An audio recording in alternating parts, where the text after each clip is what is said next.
So we're going to start by gathering all of our ingredients and supplies.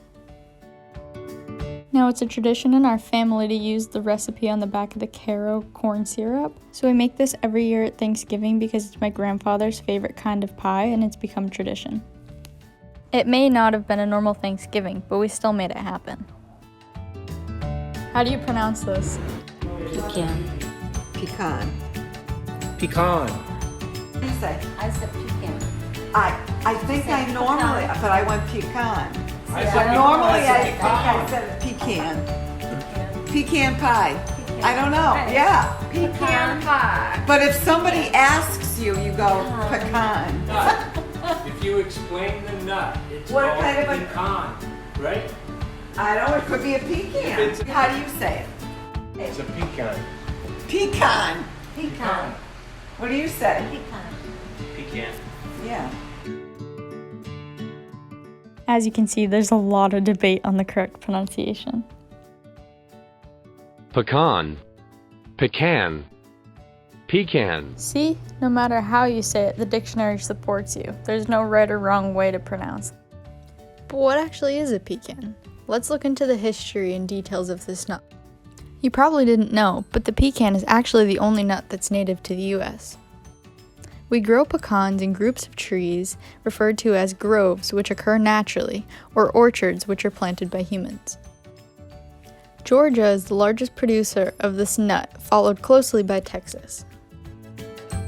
When harvested by machines like this, we're able to harvest these nuts quickly. Quicker collection helps to ensure that these nuts won't go bad due to their high oil content. Manufacturers must store these nuts in cool, dry areas or freezers in order to make sure that they are preserved. Pecans actually have a low water and carbon footprint. This makes growing fairly sustainable. In addition to providing oxygen and shade, when planting pecan trees, you actually utilize a process called intercropping.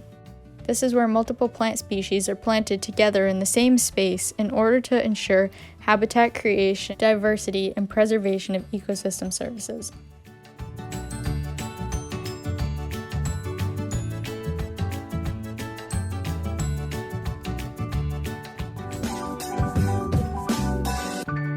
Now, I have to admit, I didn't realize that there was more than one kind of pecan. Oh my Lord, there's hundreds, if not thousands. There is a difference between flavor and between texture. There are some varieties that are closer to one of the parents, which is hickory.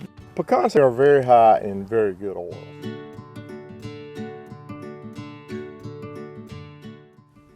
Have you ever noticed that pecans go fairly unnoticed until the holidays?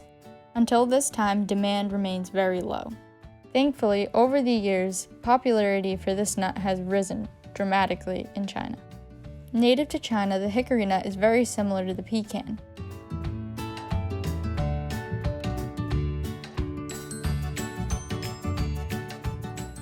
The nut's popularity in China has allowed for a rebirth in the industry and introduction of demand year-round.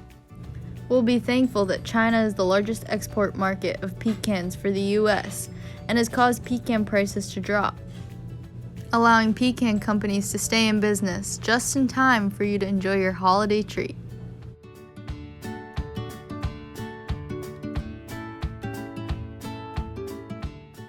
Bet you didn't know that your favorite holiday treat was being impacted by COVID too. Yep, you heard it. Along with everything else, pecans are being affected by the pandemic too.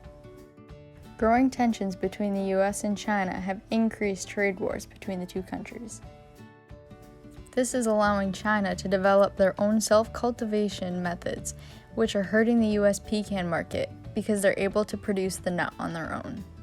This eliminates their need of getting an import from the US, therefore causing decreased sales for us. You've probably only noticed one kind of pecan, but there's actually thousands of kinds, and all are actually very high in oil. This means that the nuts contain lots of energy and can burn for a long time. So next time you go to whip up this holiday treat, take some time to consider what it takes to put the main ingredient on your table. Or just ask yourself, why do you utilize pecans only during certain times of the year? And how can we tie the longevity of pecans so we can continue to enjoy them for years to come?